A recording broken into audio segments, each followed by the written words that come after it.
Hello students. So in the previous class, we people have seen the structure of the eukaryotic mRNA. So eukaryotic mRNA is also called as what? Monocistronic mRNA or monocentric mRNA. And also you people have seen the complete structure. That is, it is having two prime ends. One is 5 prime end and the other one is 3 prime end. And later the also you people have seen the towards the 5 prime end there is a presence of methyl guanosine triphosphate, or we can say it is methylation. And after the methylation 5 prime end we will see the cap region. Cap is consisting, so this is the capping.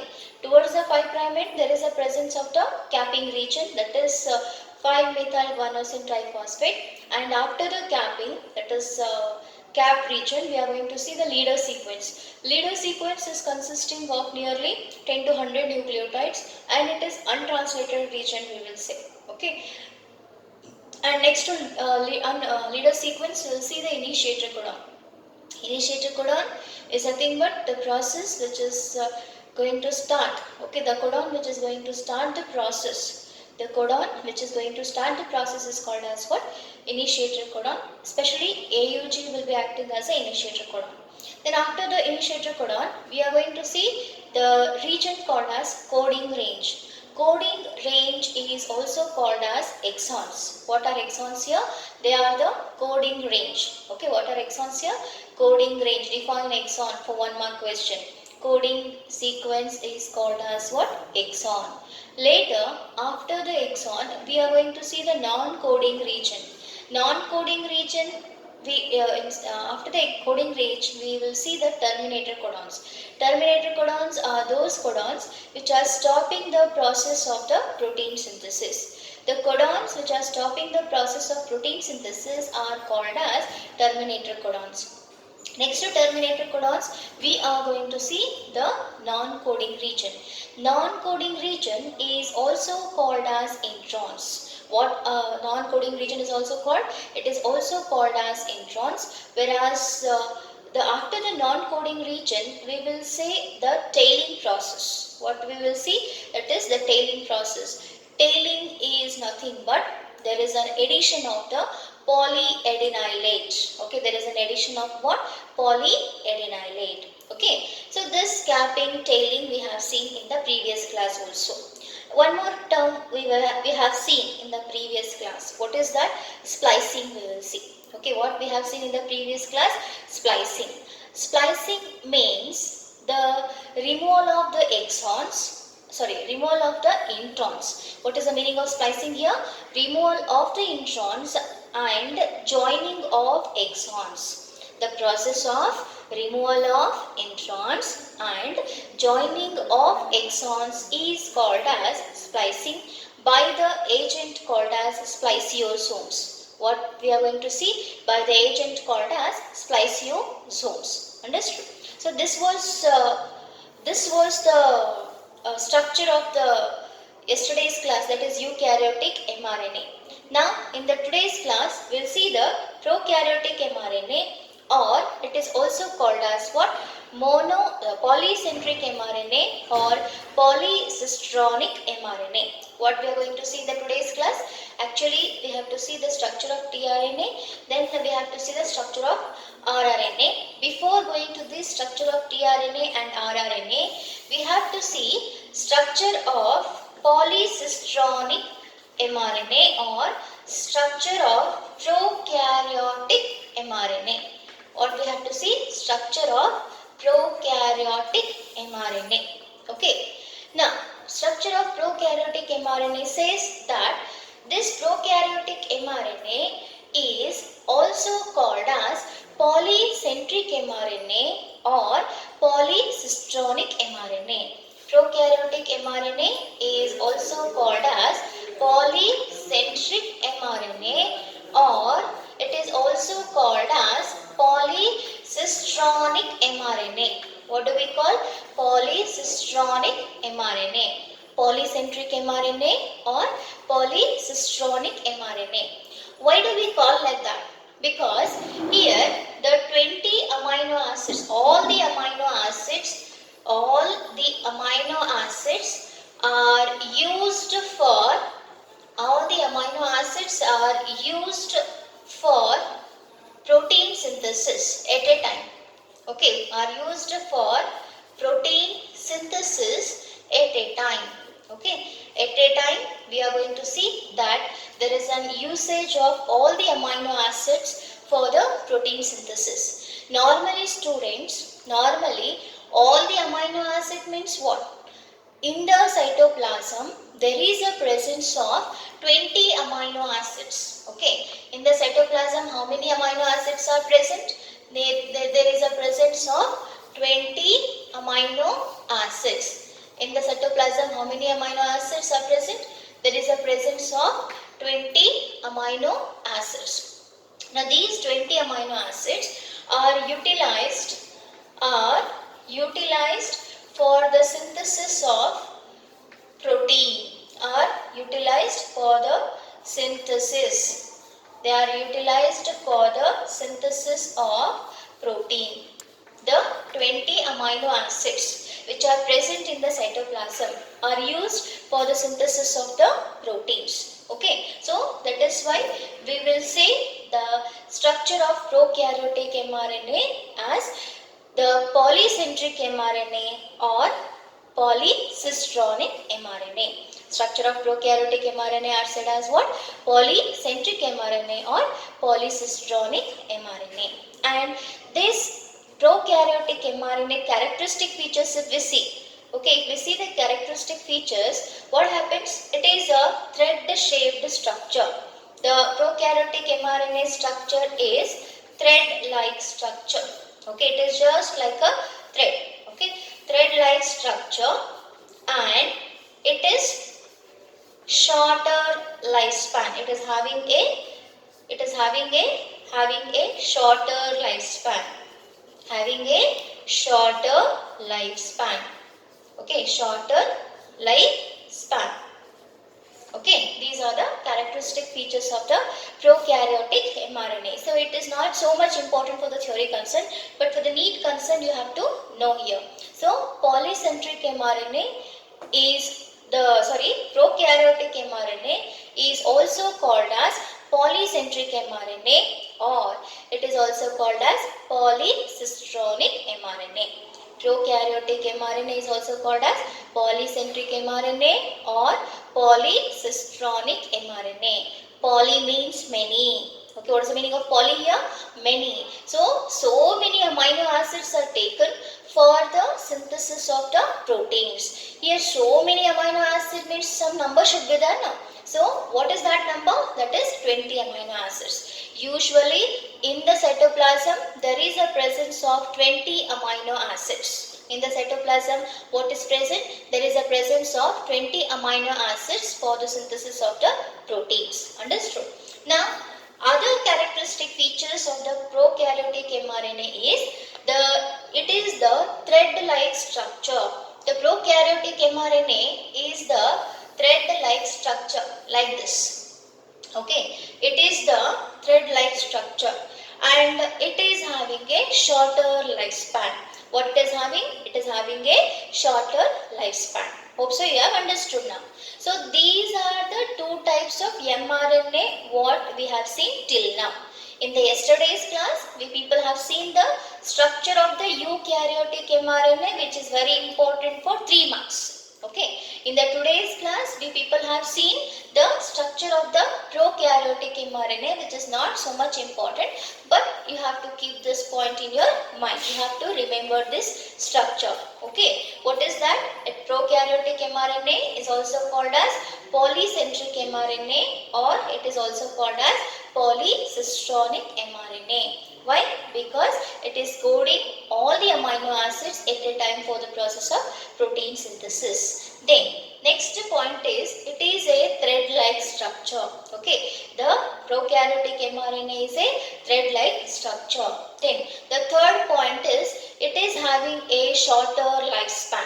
Okay, what is the third point here? It is having a shorter lifespan. So this is about the prokaryotic mRNA, and with this we have completed the mRNA. What we have completed here? We have completed the mRNA. Now next is we will see the tRNA. Now I have already told you. Okay, already told you. How many types of non-genetic RNA are there here? Three types of non-genetic RNA are there. That is, the first one is mRNA, that is messenger RNA. Second one is rRNA, that is ribosomal RNA. And the third one is tRNA, that is transfer RNA. So now we are going to see the tRNA. So this tRNA is also called as transfer RNA. tRNA is also called as transfer RNA. So this transfer RNA is also called as adapter molecule.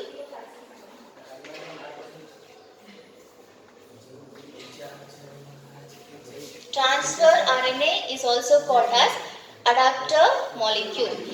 Why we will say this transfer RNA as adapter molecule? Because it is helping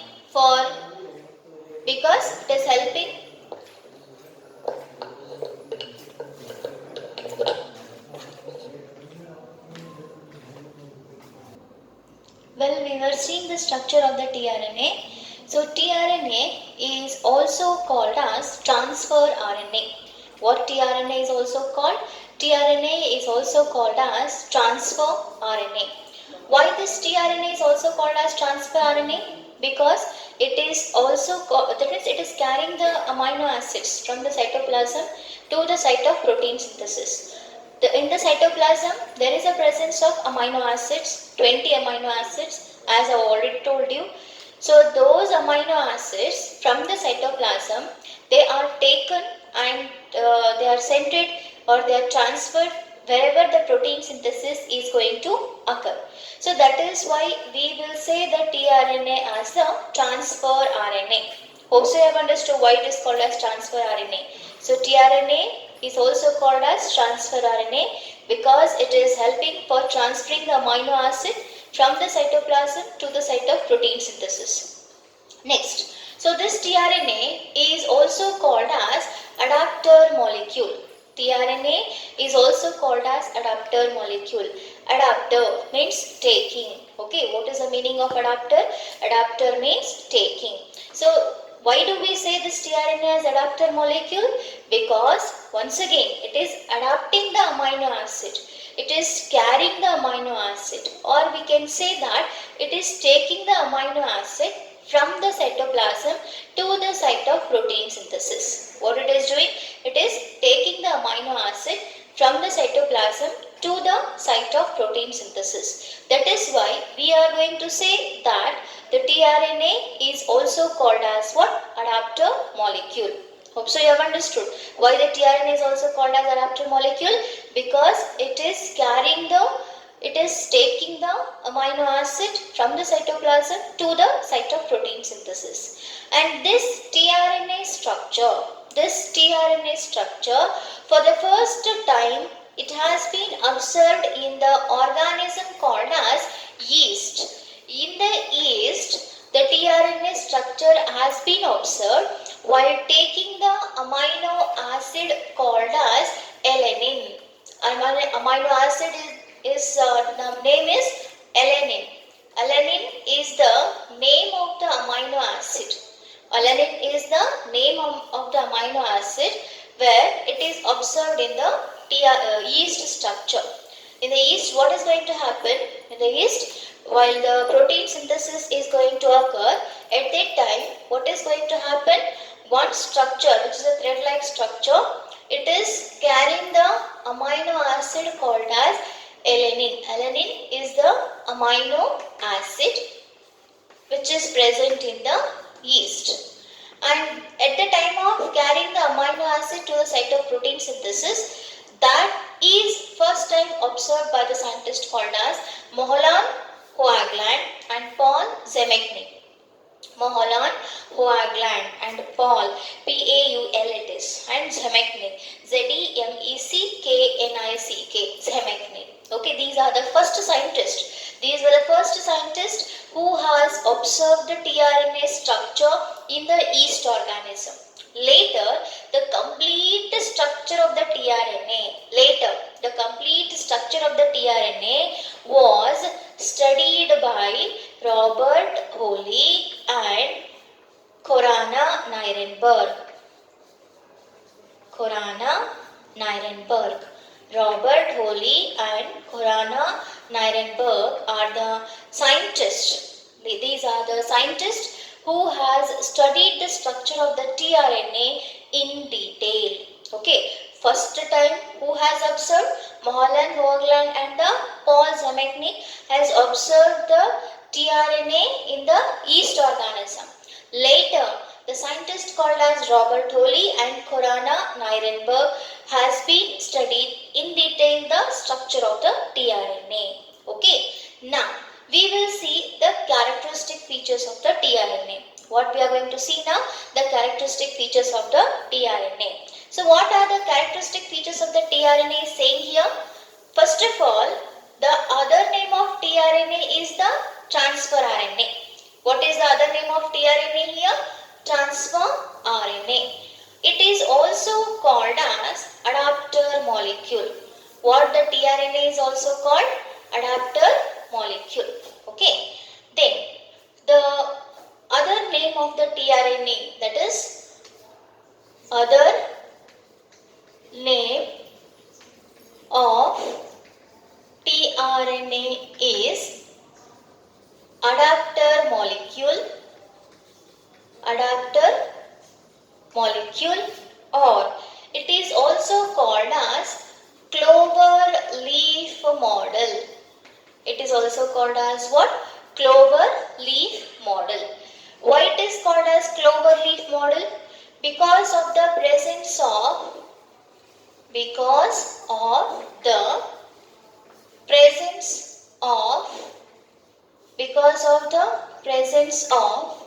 three loops.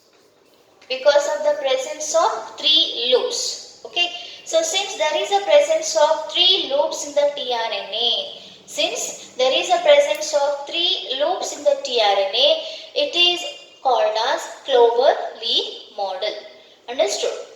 Because of the presence of the three loops in the tRNA, it is called as clover leaf model. Okay. So first point is other name of tRNA is adapter molecule or clover leaf model. Why? Because it is consisting of the three loops. Okay. Then second point. What is the second characteristic features? Second characteristic feature is tRNA is made up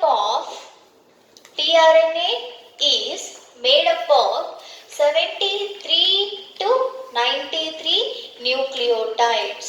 Okay, 73 to 93 nucleotides. tRNA is made up of what? 73 to 93 nucleotides. Then the third point. Okay, third point is compared to the adenine guanine. Compared to the adenine and thymine, the cytosine guanine pairing is more in the tRNA. Okay, cytosine guanine pairing is more in tRNA compared to the adenine thymine. Okay, compared to the adenine thymine, the cytosine guanine pairing is more. See here, cytosine guanine pairing is more in the tRNA. Okay, that is the third point. Then the fourth point is the tRNA is having a 4 parts. How many parts the tRNA is made up of? 4 parts. That is number 1. First part is amino acid binding site. Which is the first part here? Amino acid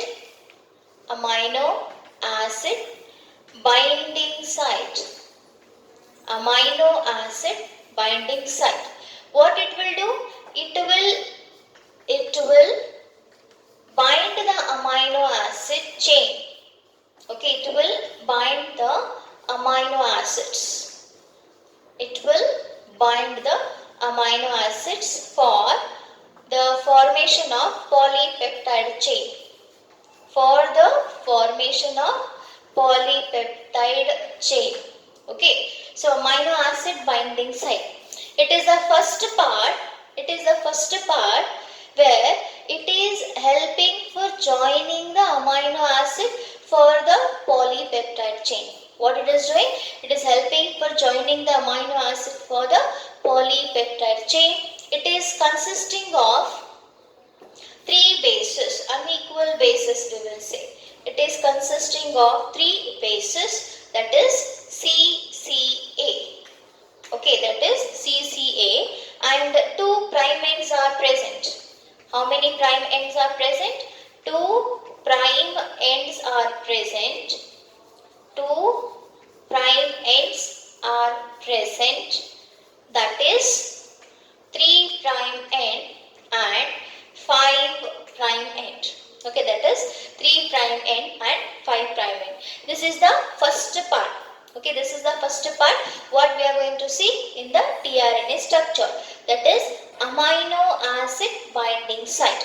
So here what happens? Here the amino acids which have been taken from the cytoplasm for the protein synthesis will come and join to this part, which is consisting how many ends? That is 2 prime ends, 3 prime end and the 5 prime end, and it is consisting of how many bases? 3 bases, that is CCA. Okay, so that is the first part, that is amino acid binding site. Hope so you have understood this one. Now coming to the second part. Second part of the tRNA structure is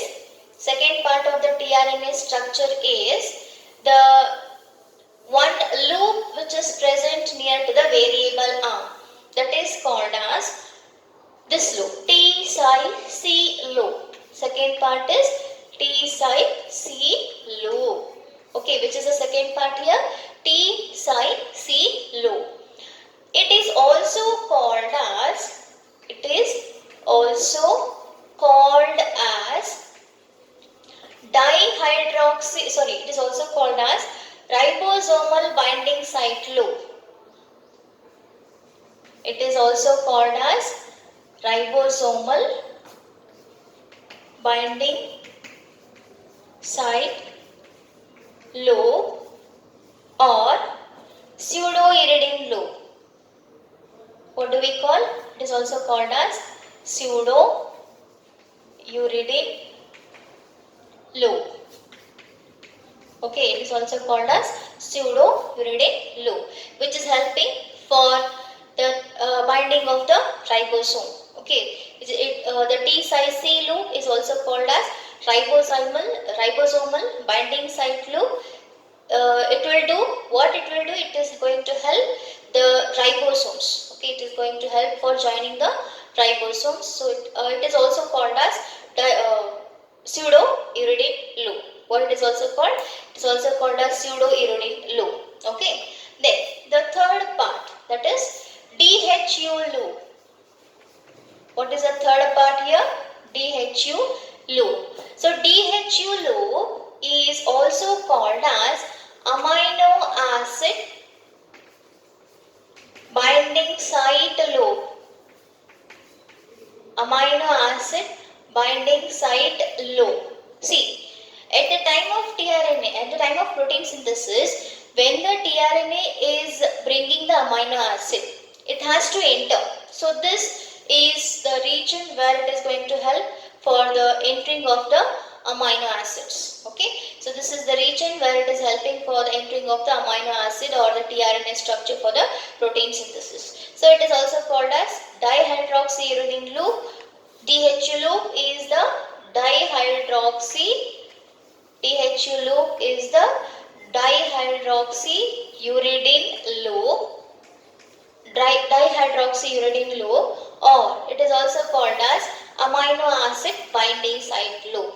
Or it is also called as amino acid binding site loop. Okay. Then the third loop is that is the next part, anticodon loop. What is the next part here? Anticodon loop. So what anticodon loop will do? It is going to produce the opposite base pairs. Anticodon loop, see, produce the opposite complementary base pairs, opposite base pairs on mRNA for protein synthesis. For protein synthesis. Now, for example, students, just to see codon. If you write codon, okay, if you write codon, the mirror image of the codon is, what is the mirror image of the codon? That is NODOC. Okay, so it is going to do that one. Mirror image means what? Codon reverse NODOC. Okay, so here see, in the anticodon loop, the nitrogen bases are going to form the complementary bases. See, AUG is here. So A opposite here it should be U opposite A and G opposite C. Suppose towards the amino acid binding site UAC is there. Suppose in case towards the amino acid binding site UAC is there, then exactly opposite to the binding site loop there is a presence of anticodon loop. Exactly opposite to the binding site loop there is a presence of what? Anticodon loop. So this anticodon loop is going to produce the complementary base pair. What it is going to produce? It is going to produce the complementary base pair, and that is why it is called as what? Anticodon. See, it is going to produce the mirror image. Okay, what it is going to produce? It is going to produce the mirror image. Okay, so these are the three loops what we have seen. Next to the three loops, we are going to see a small variable arm here. What we are going to see? Small variable arm. So extra arm is also called as variable arm. Extra arm is also called as what? Variable arm, which is going to have 43 nucleotides. Maximum number of nucleotides are present in the variable arm. Okay, maximum number of nucleotides are present in the variable arm. So this is the extra arm or variable arm. Okay, so here this is the structure of the tRNA. Once again I will repeat, please concentrate here. So tRNA is also called as transfer RNA. Why it is called as transfer RNA? Because it is transferring the amino acid for the process of protein synthesis. Then after that, tRNA is also called as adapter molecule. Why do we call it as adapter molecule? Because here it is adapting the amino acids from the cytoplasm to the protein synthesis. After that, it is also called as clover leaf model. Why? Because of the presence of three loops. That is T-C loop, anticodon loop and the DHU loop. Opposite to the anticodon loop, one more arm is there, that is called as amino acid binding site arm or amino acid binding site arm. Okay, so this what it will do? It will bind the amino acids to form the polypeptide chain, or they are helping for the protein synthesis, which is having two primates. One is called as 3' and the other one is called as 5'. Then DHU loop is also called as dihydroxyuridine loop, which is activating the enzyme amino acid synthetase. What DHU loop is doing here? It is activating the enzyme. It is activating the enzyme called as amino acid synthetase. It is activating the enzyme called as amino acid synthetase. Which enzyme it is? Amino acid synthetase. Okay, amino acid synthetase is the enzyme which has been activated by the DHU loop. Okay, so which enzyme it will activate? It will activate the enzyme called as amino acid synthetase. Okay, amino acid synthetase enzyme is activated by the DHU loop. And last one is, second one is, we are going to see T-C loop. So T-C loop is also called as ribosomal binding site loop, or it is also called as pseudo-uridine loop. Ribosomal binding site loop or pseudo-uridine loop, which is helping for the binding of the ribosomes. Then here anticodon loop will come. Here what is going to produce this anticodon loop? It is going to produce a mirror image. See, codon mirror image is nodon. Okay. Likewise, here suppose in case UAC is produced here. Opposite to the UAC, AUG should be produced. Why? Because they are forming the complementary base pairs. That is why they are exactly opposite with each other, or opposite to each other we will say. Okay. And for the first time, this tRNA structure has been observed by the scientist called as Moholy Hoagland and Paul Semenchik. And later it has been studied by the scientist called as Robert Holy and Nirenberg Khurana or Khurana Nirenberg. Okay, so this is this tRNA is consisting of 73 to 93 nucleotides. Okay, tRNA is consisting of how many nucleotides? 73 to 93 nucleotides. Comparatively, the adenine uracil bonding is more. That means nitrogen bases. Compared to adenine uracil, cytosine guanine pairing is more in the tRNA structure. So this is how we came to know about the tRNA structure. In the next class, we'll see the rRNA and genetic code and its characteristic features.